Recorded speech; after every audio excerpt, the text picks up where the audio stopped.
আসসালামু আলাইকুম বন্ধুরা, কেমন আছেন? আলহামদুলিল্লাহ ভালো আছেন। আমি আছি যাত্রাবাড়ি শহীদ ফারুক রোড 12 নম্বর রোডে। এক ভাইয়া ভ্যানে গান শুরু করছে, তাই দেখতেছি তার প্রতিভা কতটুকু। ভাই আসসালামু আলাইকুম। ওয়ালাইকুম সালাম। কেমন আছেন ভাইয়া? আছি ভালো, আপনি আছেন ভালো? আপনাকে দেখলাম একটু আগে নাচতেছেন, কেন?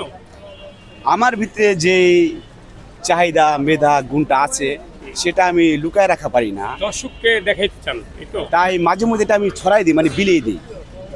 তাই জি, আমি লুকায় রাখা পারি না জিনিসটা। আমার অনুভূতি এসে পড়ে, আমার ভাবা এসে পড়ে, আমার ফিলিংসটা যখন এসে পড়ে তখন নিজেকে কন্ট্রোল করা পারি না, তখন আমি যেখানে সেখানে নাচ গান শুরু করি। দর্শক তার প্রতিভাটা সে ধরে দর্শককে দেখাইতে চায়, মানে আনাচ্ছে কানাচ্ছে গুলিতে সে উপরে উঠতে চায়। তাই আপনি যদি ভাইরাল হইতে চান, এই তো?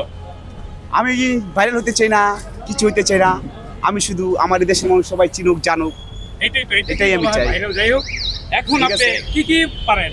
দেখলাম তো নাচ, গানও পারেন। আমি নাচ গান আমার পছন্দ, আমি ছোটবেলা থেকে ভালোবাসি, তাই আমি নাচতেও পারি, আমি গাইতেও পারি, আমি অভিনয় করতে পারি। একটা গান গান কাজ আগে কলেজ দিয়ে শুরু করি, তারপর একটা পরে দেখা যাবে। বলেন।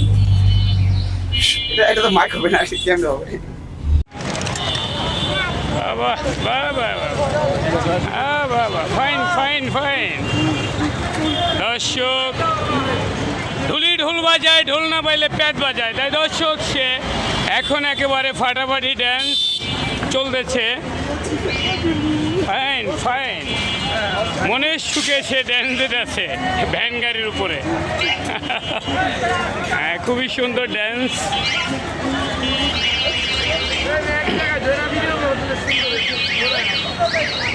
ঘুরতেছে না,